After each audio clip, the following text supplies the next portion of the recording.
No, wait a minute. When the chairman is making a point, I think it's fair for us to listen to him. When there's a difficulty, we would try it. No. Wait a minute. One chairman is making the point. Co-chairman is making. Yeah, sure. So let me finish. When he go on, ask your question.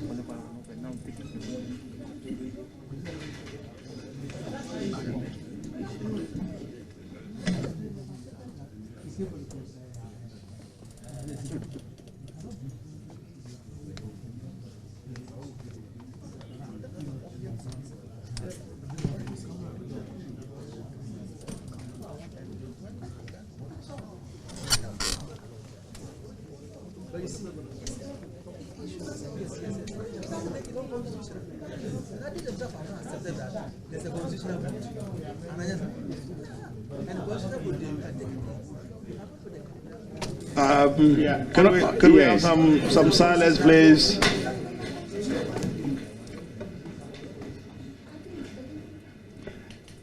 Yes. Honorable Dambocho, you want to answer the question? No. Co-chairman, all right. Mr. Co-chairman, I think we'll come back. Well, no, some of you won't be asking any more questions on Cathedral. No, you answer the questions in relation to other matters, but you are done with your questions, aren't you? Yes, I'm waiting for the answer. Whether there was a figure. Other government obligations. Yes. There will be figures for that. Very well, thank you. Yes, Cathedral matters over. No. We are 2 o'clock. Usually we do that. All right. So we dealt with the first segment of it, which is Cathedral. Concluded with that. I think it's been suggested that Minister might want to take a break. Not so much about us, but the Minister himself. We are open. You want us to do 3 o'clock before we have break, or you want us? I think we should take a 1 hour break. Sorry, Mr. Wotre, what are you saying? Council? No. In terms of break, Council has no say.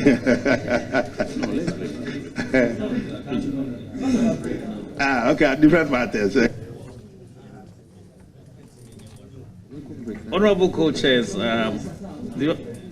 I think we'd prefer to do an hour more before we do take a break if necessary. Prefer to do an hour more before we take a break if necessary.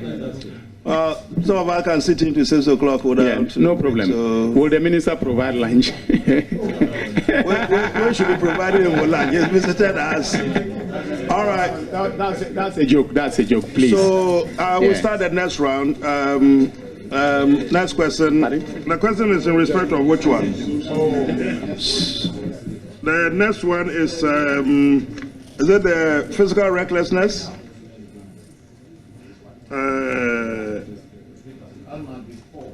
Which one? On your list. Well, we've done the first one, which is the Cathedral, isn't it? Okay. So we do the deliberate and dishonest misreporting. Is that it? Or let's say misreporting of data to Parliament. Yes, colleagues, that's the one. Yes. All right. Chairman, we just cannot say, let's say, misreported. There was a categorical allegation against the minister. You said deliberate and dishonest. Yeah.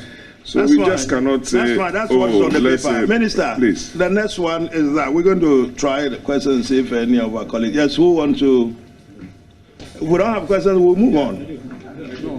Let's start with Honorable Atta.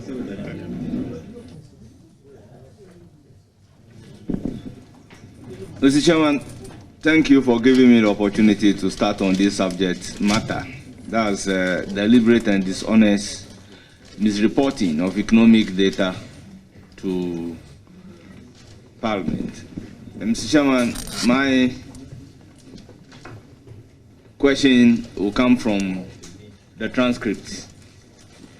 There was an issue that in 2018, you have reported a fiscal deficit of 3.8% to GDP, and deliberately and dishonestly, you excluded an expenditure of 9.8 billion.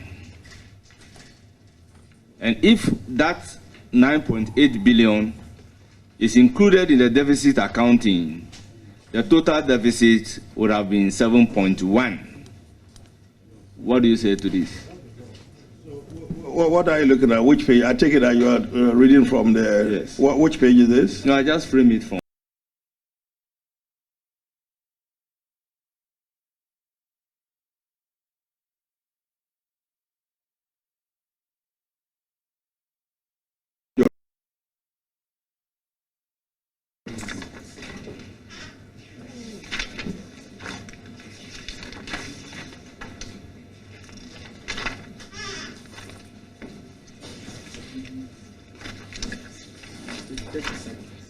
Start from 36, misreporting. Mr. Chairman, page 37.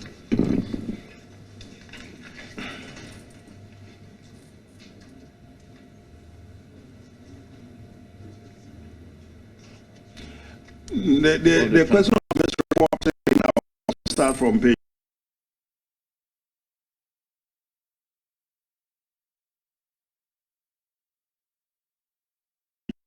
You can have it.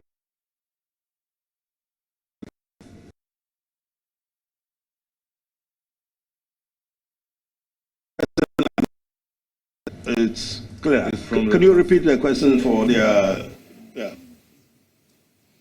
Honorable Minister, the question is that in the year 2018, the Finance Minister reported to Parliament a fiscal deficit of 3.8% to gross domestic product, and deliberately and dishonestly excluded a key expenditure item in the sum of 9.8 billion.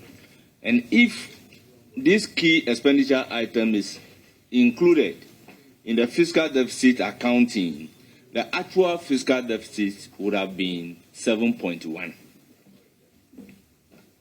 Yes. Mr. Co-Chair, I think we have gone through these issues of the reporting over and over, and we did actually put out a memo to explain what we were doing. So it is not dishonest, deliberate misreporting, and that we always, if you look at some of our budgets and our appendices, you clearly see the line which indicated what was above the line and also what was below the line, which typically, at least since we came into government, have involved the issue of energy expenses and the FinSec banking cleanup that we did. Now, the question of treatment is what we are talking about. And the treatment that we're using was not illegal. Did the number get exhibited? Of course it did. But if that's our treatment, that is our treatment. And the treatment was not illegal. So should I take it that the key expenditure of 9.8 billion was treated below the line? Mr. Co-Chair, the expenditures on energy and FinSec were huge.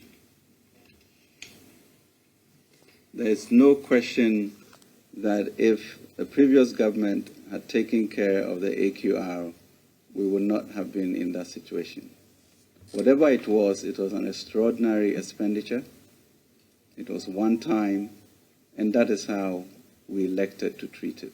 And that was not illegal. If you look at the IMF documentations, even they would have, the number you talked about, which we accepted as what the deficit is. And then they would also say what the number was if you were to add those two numbers. So the issue of dishonesty, we want to dispel that. Deliberate misreporting, thinking that you will not see the number in our documents. You will see the number in our documents. our choice as to what is over the line or under the line, that's for us to do. And we thought that was appropriate at that time until a year ago when we said that we've mostly paid off the FinSec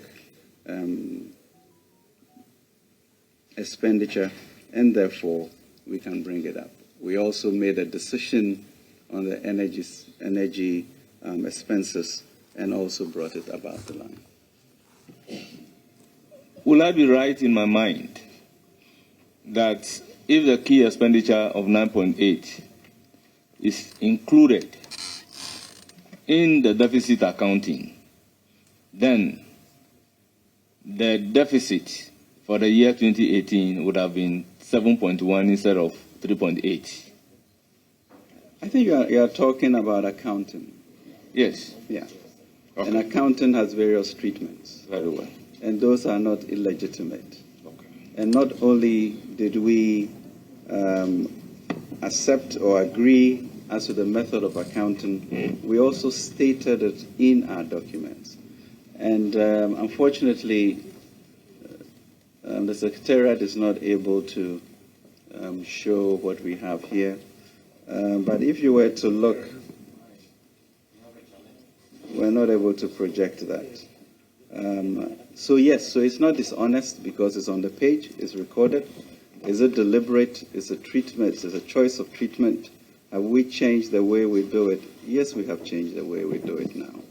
You know, is it common for accounting principles to change? They do change. Honorable Minister, similarly, in the year 2019, you reported 4.8% deficit. And again, you have excluded the financial sector cleanup payment of about 3.1 billion and energy sector payment of about 5.1 billion. And will it be the case that if the financial sector cleanup and then the energy sector payment is included, the deficit would have been 7.1 instead of 4.8?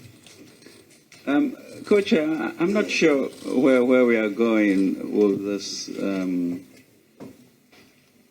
this discussion, since I have been very, very clear about the method of treatment.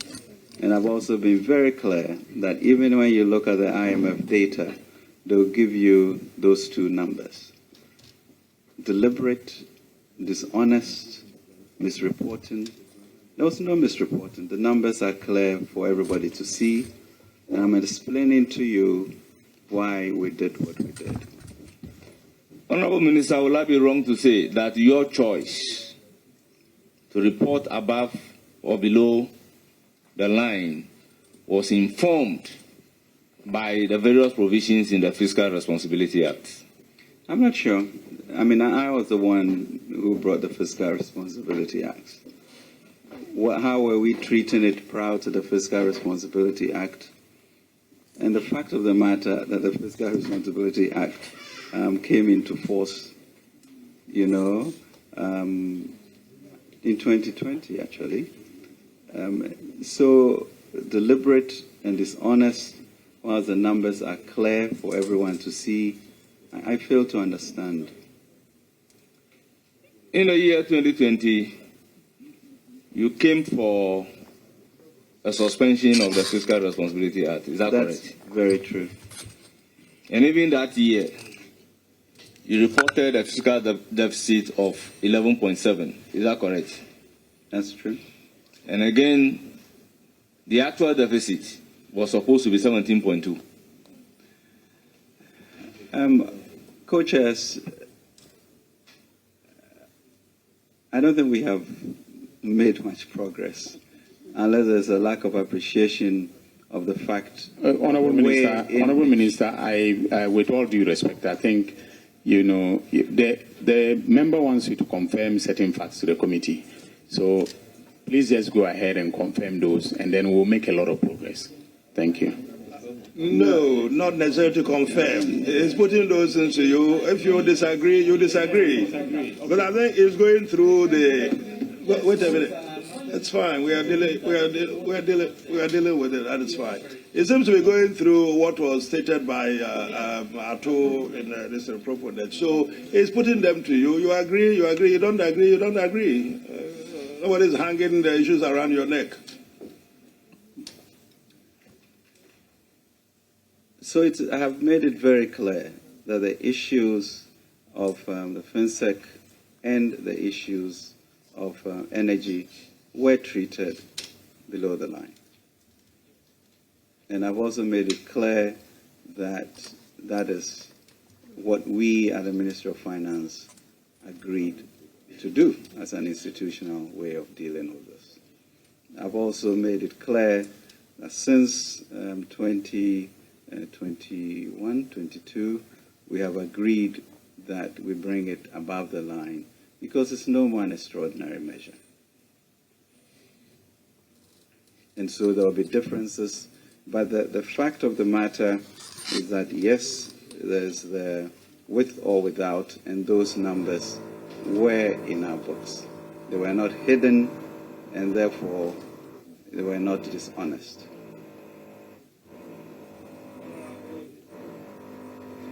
Finance Minister, I'm now coming to the year 2021.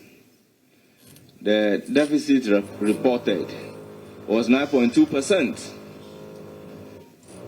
of GDP, but the actual deficit that should have been reported should have been 12.4% of GDP.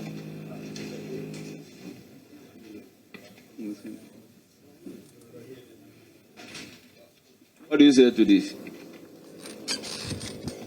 Honorable Co-Chair, Honorable MP, I think it's the same line of questioning that we have gone through from year to year.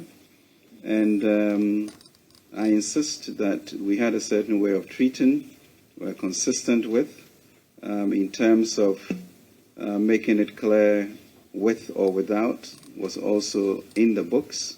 So nothing was hidden.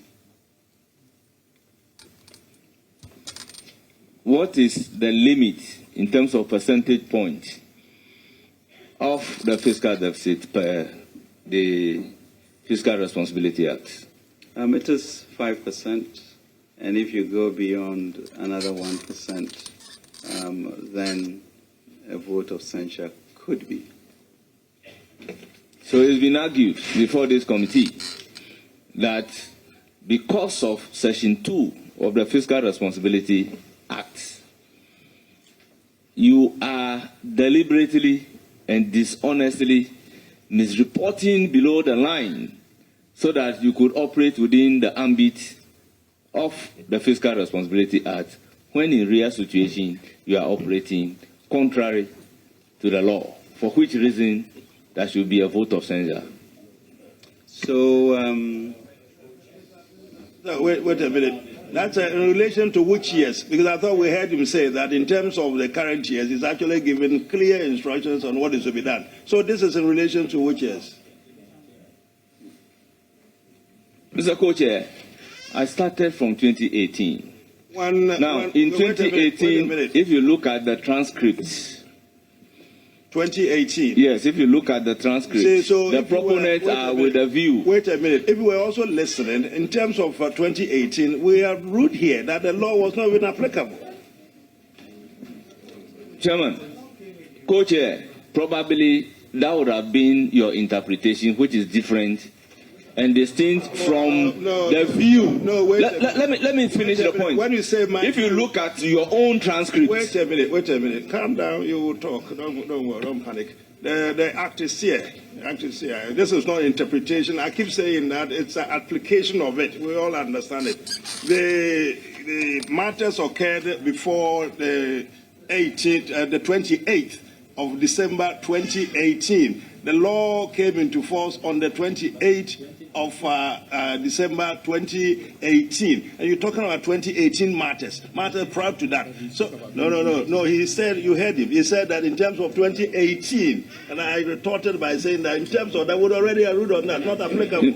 So you can make progress by moving on to 2019. Mr. Co-Chair. Yes. In fact, if you listen to the proponent, they are of the view that as at 31st December, the law was in being.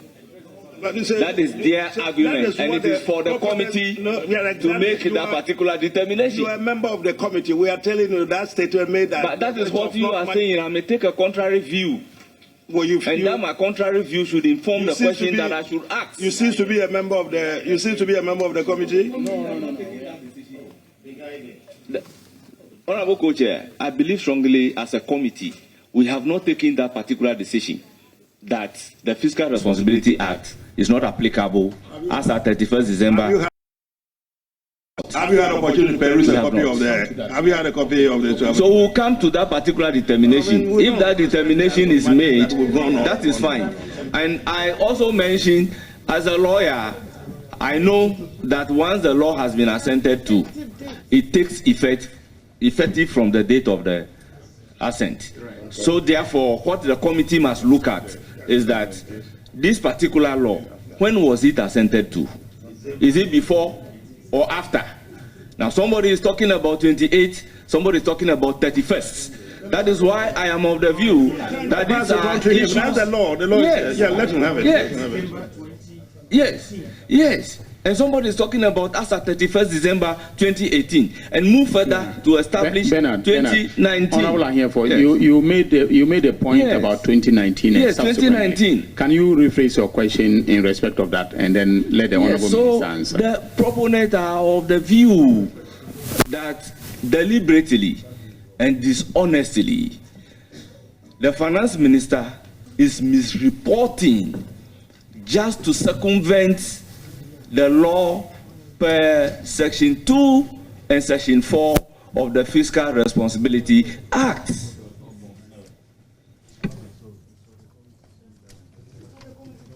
I deny that categorically. Very well, yeah. Bernard, do you have any other questions?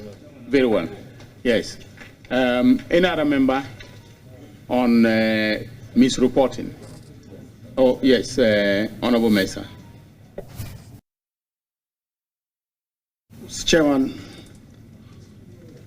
just a quick glance of the dictionary meaning of misreport. Says to give a false or inaccurate account of. Finance Minister, is it the case that you have given a false or inaccurate account of any financial statements to Parliament as is being alleged? Co-Chairs, Honorable, no. Finance Minister, I read from your written response that these deficit figures, both with and without, were actually reported in the financial statements that you reported to Parliament, correct? That's correct, sir. And that is the same reporting that you report growth with and without oil, correct? That's correct. Now, your reporting on growth, if you are accused of misreporting when you quote your growth figures without oil, would that be accurate? That would be completely inaccurate, sir. And if you report your growth figures with oil, would that be misreporting? I would not be misreporting. Thank you very much, Chairman. Very well. Any other member? Yes, Honorable Blakwa, and then we'll take Kwame. Honorable Yimedu, and then Honorable Zanato. Thank you very much, Honorable Co-Chair. I want to find out from the Honorable Minister why he consistently pursued the path he pursued until April 2020. And this is after we had raised concern about his style of reporting. He was quite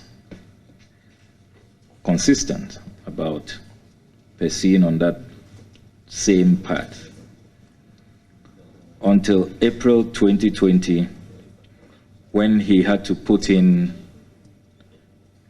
an application to the IMF, a copy of which I have here, request for disbursement under the Rapid Credit Facility for $1 billion. How does he explain the two different scenarios? In Ghana, consistently, even though the minority had raised it, he wouldn't budge, he would not depart. But suddenly, when he had to apply for $1 billion from the IMF, he changed the methodology from the IMF documents I have here. How does he explain the sudden change in his philosophy and his methodology? Thank you very much, Co-Chair.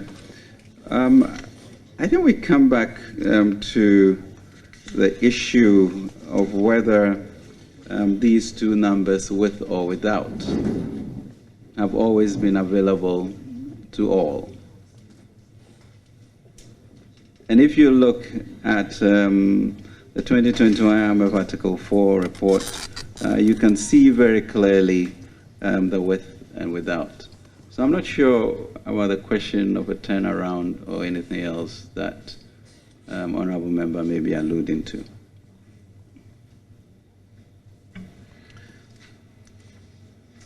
You have earlier on admitted that you had a different view and that moving forward you have changed that view. But I am saying that based on the evidence available, the records we have here, it appears that the $1 billion application to the IMF is the cause for that U-turn. Are we right to come to that conclusion? No, the IMF always had both with and without. Yes, and the IMF country director said publicly that they disagree with you, your handling of the below-the-line items. Dr. Mama was clear about it. However, on the 6th of April, you seem to now align. Was it because there was $1 billion at stake? Honorable MP, as I mentioned, those numbers have always been available to the fund, to us, in our budget, to Parliament. Honorable Co-Chairs, how does the Honorable Finance Minister respond to the assertion by the proponents that we are where we are now, the debt distress status, the crashing out of the international bond market, and all the downgrades we are suffering from rating agencies because of this, what some people have called creative accounting, that it hid our true picture, our true financial situation. And that is why we are where we are now. How do you respond to that? Co-Chair, we want an explanation of the expression creative accounting. All right. Creative accounting, where the IMF clearly states that they disagree with your kind of accounting and they oppose the items that you treated below the line. That is how I am defining creative accounting. Oh, IMF didn't use the word creative accounting. Yeah, those are my words. Well, can we stick to that words used by the IMF? Yeah? I can withdraw creative accounting. The question still remains that your style of reporting, which we contend strongly and forcefully that is misreporting, is what really hid our true picture and created a certain false sense that this economy was robust. That is what has brought us to where we are, according to a lot of pundits and analysts. I want your views on that.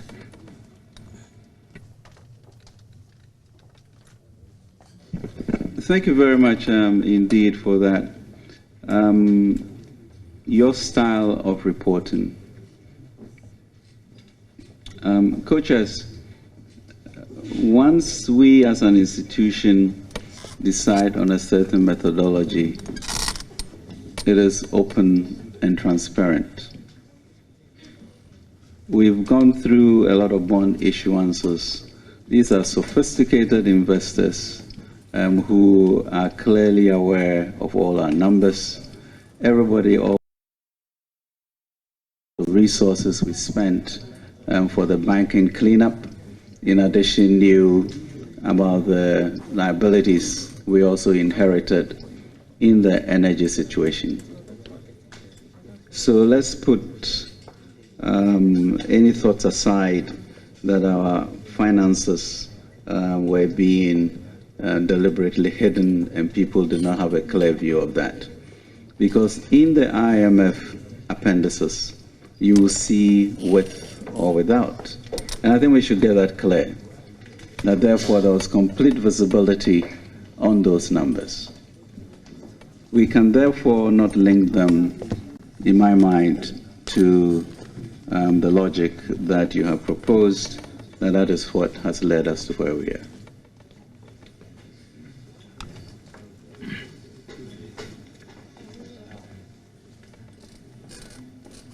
Finally, Mr. Chairman, on this specific ground, the IMF insists that the decision you took, your style, your approach, deviated from international best practice.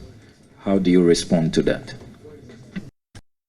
I'm not sure, with due respect, co-chairs and honorable member, that is a fair characterization of how interpretation of treatments are, especially when the institution you allude to also records those numbers.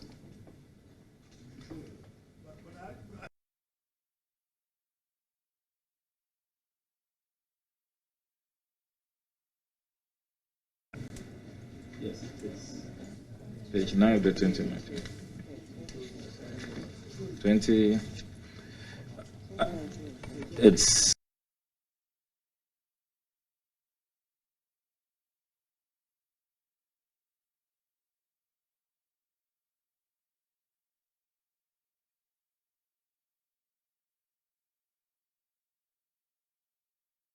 the 20.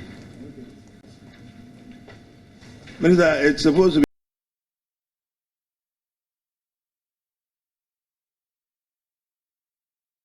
Whether it's Minister's recollection that IMF actually did make that statement. Well, they are going through. But If I can read it with your permission, Mr. Chairman. It says, I'm reading from the December 2019 IMF staff report. Let's be clear if they have copies. Mr. Minister, is there a copy for you?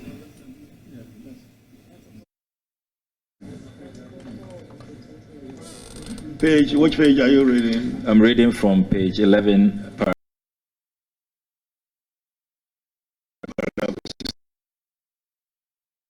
under public financial management, it says the fiscal rules could be further strengthened. Box 1.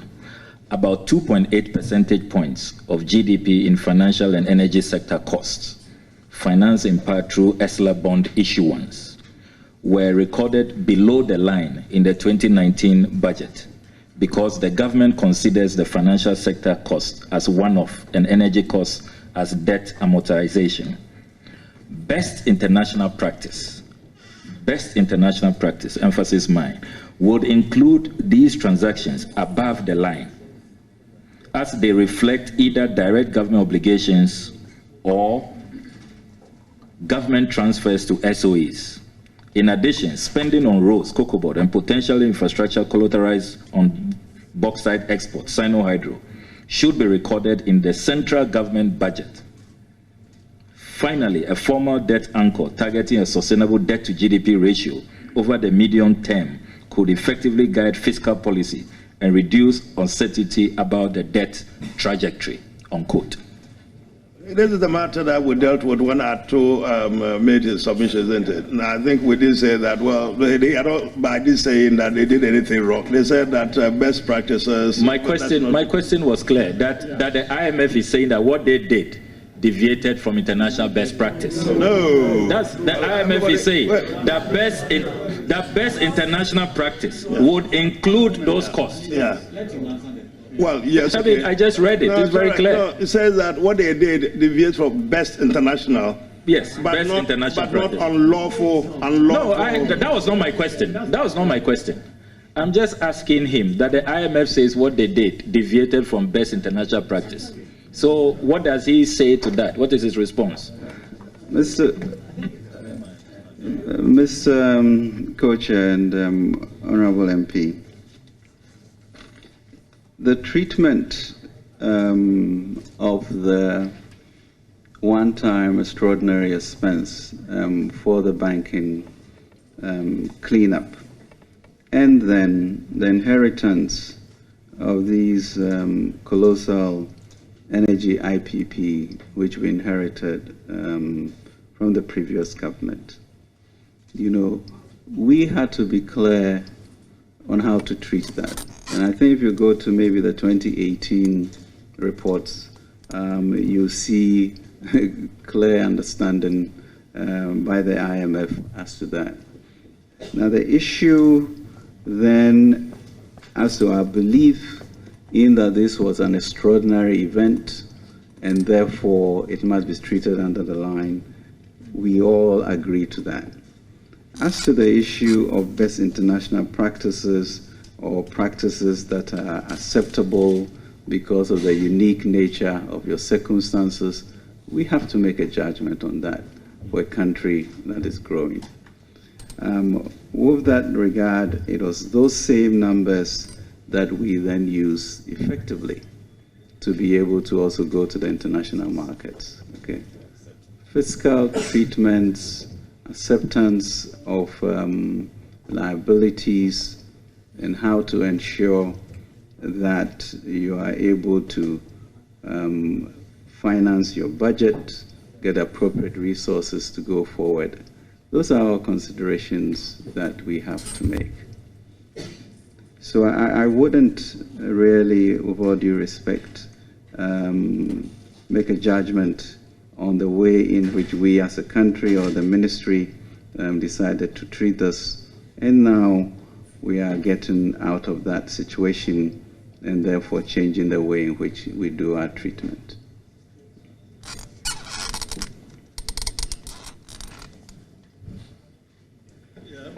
Honorable Ablapa, are you done? Yes. Okay. Yes, Honorable Kwame Nimadu. Mr. Speaker, you are welcome to the committee. Thank you, Mr. Co-Chair. Right, Honorable Speaker, I'm welcoming you to the committee. Thank you. Honorable Minister, is it true?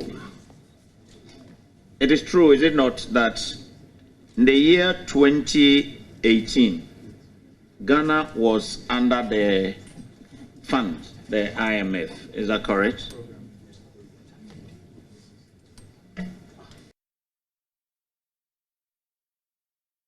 Of this motion have actually made a statement here, and I would want you to clarify. This is found at page 37 of the first day transcript. And the second paragraph, Honorable Ofori-Atta says, and I quote, with your permission, Mr. Chairman. Mr. Chairman, again, section 2 says that the primary balance must always be positive. So if a minister breaches it by 1 percentage point, then obviously the vote of censure may trigger. What we have seen is that over the years, even though the minister responsible for finance has been presenting some economic data to Parliament, in the year 2018, Mr. Chairman, we can see it from the presentation projected on the screen, which he did, that our Honorable Minister responsible for finance and the government has said to Parliament that the fiscal deficit was 3.8% of gross domestic product. In fact, in the year 2018, the reason why they said it was 3.9% of GDP was that a key expenditure worth 9.8 billion was excluded from the fiscal accounting. They treated it below the line, and this has to do with the financial sector payment. Now, my question is that when you present your financial reporting, since Ghana was under the IMF, what was the view of the International Monetary Fund over this period, 2018, if they provided any? Thank you very much. You know, there was, when we came into government, Co-Chairs, Honorable, the issue in front of us was whether to trigger a report which really suggested that our banks were bankrupt, and if we do not do something about it, we are going to get a real cataclysmic environment with people losing their savings. Now, that was not part of the expectation, but the ECF then had literally derailed. So we took the bold decision to move on with that. And the bank, the fund, agreed with us that given the extraordinary nature of that expenditure, we should treat that as such.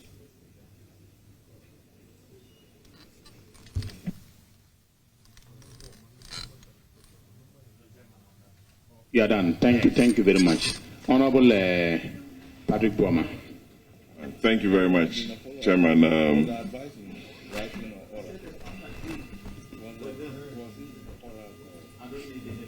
No cross Chairman, examination. This yes. The or re-examination. Proponents stated clearly on deliberate and dishonest misreporting of economic data to Parliament. I want to find out from the Minister the consequences of such an action on the country if it had happened, and whether this country has been subjected to any fines for misreporting to the fund before. Thank you. No, I object. I raise a point of order, Mr. Chairman. The grounds. Sorry. No, he's misquoting the grounds. Yes.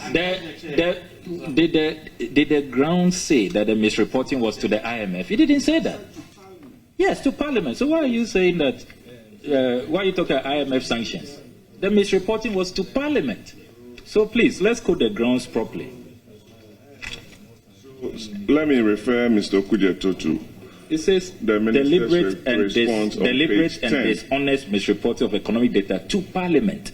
So how can IMF sanction you when is the IMF Parliament? So I'm coming to that. I'm referring you to the minister's response on page 10, paragraph 23. And I quote, "In actual fact, in the most recent IMF Article 4 report for 2021, only sees clearly demonstrated that the methodology utilized in computing the deficit is and has been consistent with the table shown labeled so and so."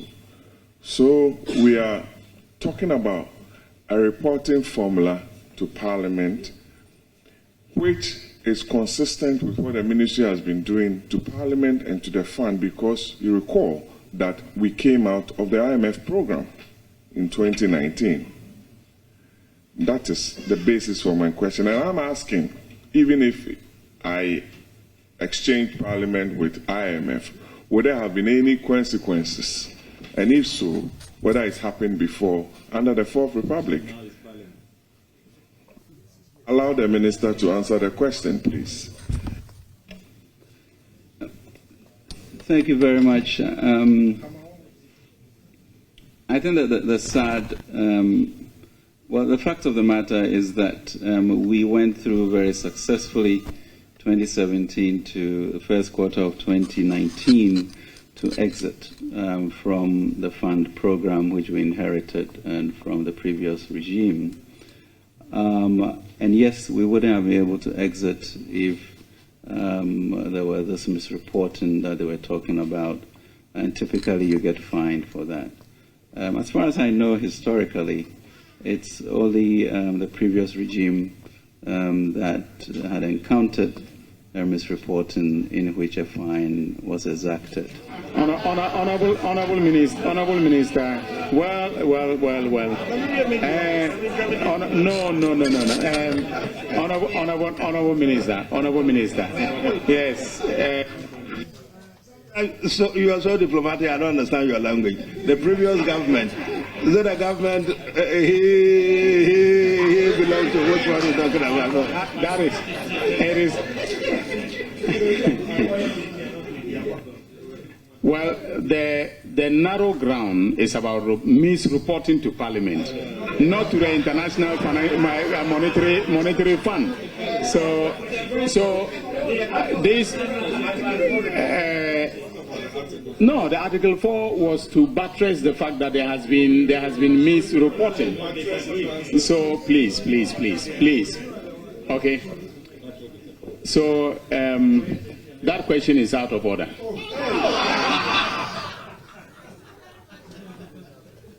Do you have any other question? Do you have any other question, Honorable Padugoma? Honorable members, does anyone have any more questions? Oh, sorry. I thought you were taking your turn. Honorable Zanato. Yes. We have about 12 minutes to our agreed lunch time. So if you can do it within that, that'll be fine. Otherwise, we'll oblige you to continue.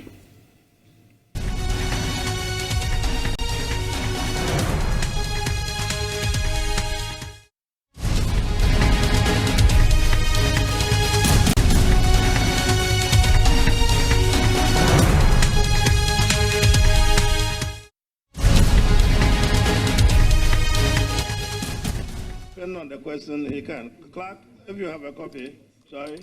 Yeah, I'm asking if the clerk has got a copy. We serve them with copies. No, do you have a copy here? Yes? Is that a copy?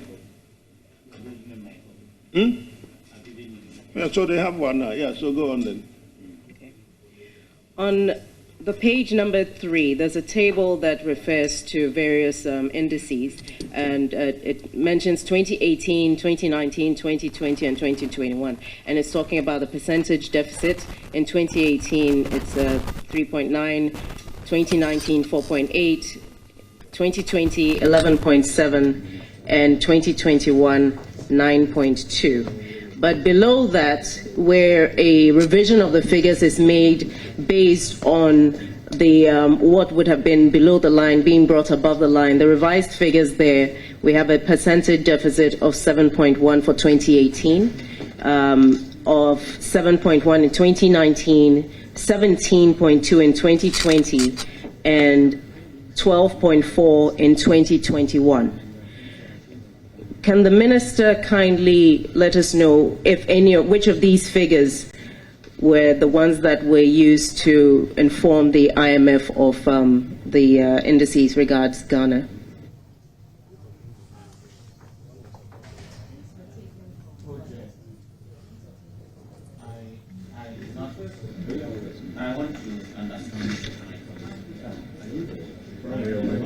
Sorry, what do you want to understand?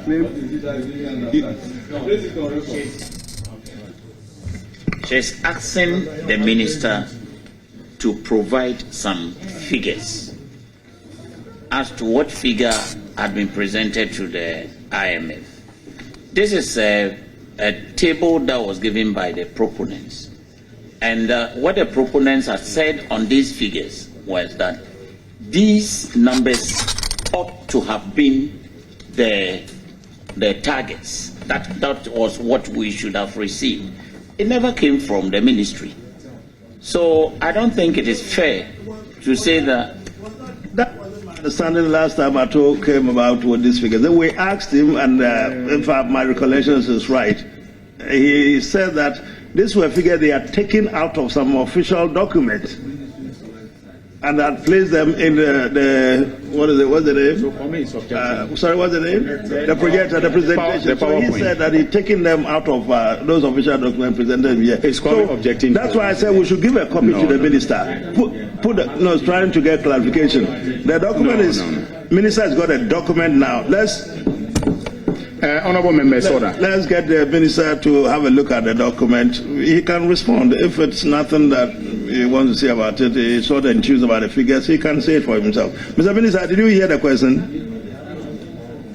Mr. Chairman, I don't think it's a new question. I mean, it's the same chasing our tail as to whether the number is right or wrong. We have been very, very categorical that we know both numbers. The fund knew both numbers. Our budget knows both numbers. And therefore, Parliament always knew those numbers.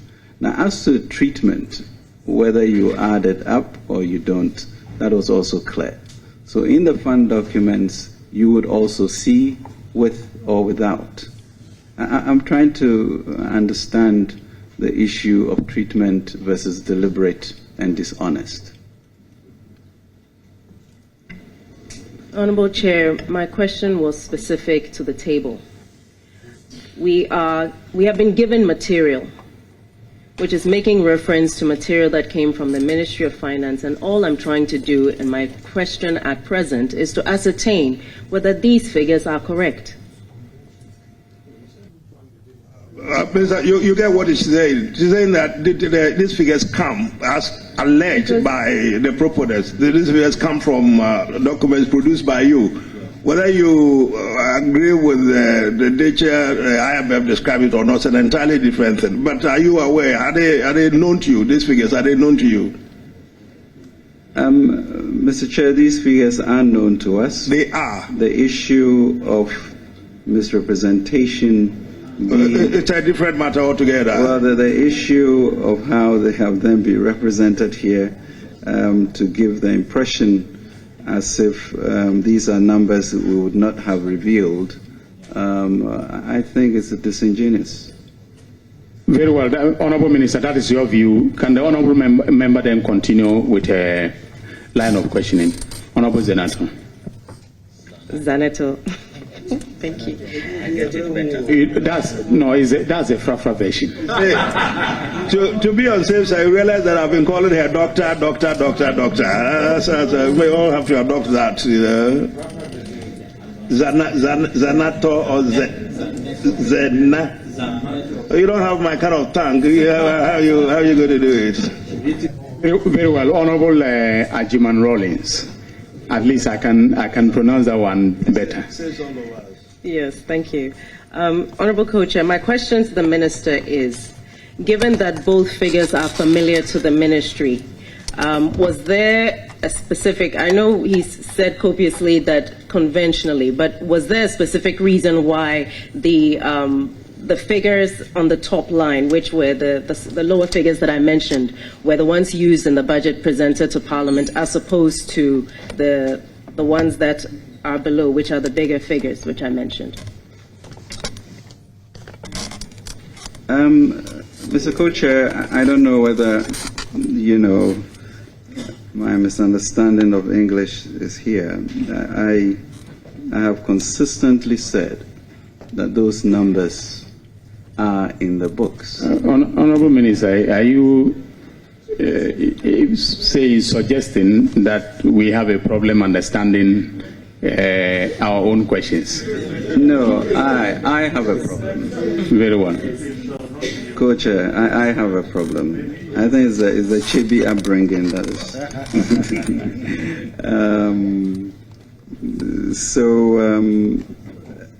I don't know how differently I can answer that question. For the sanity of all of us, why don't you take the figures again and then explain, educate us? We probably need education from you. Try and let us comprehend what these figures are. Mr. Chair, there's not much education involved here.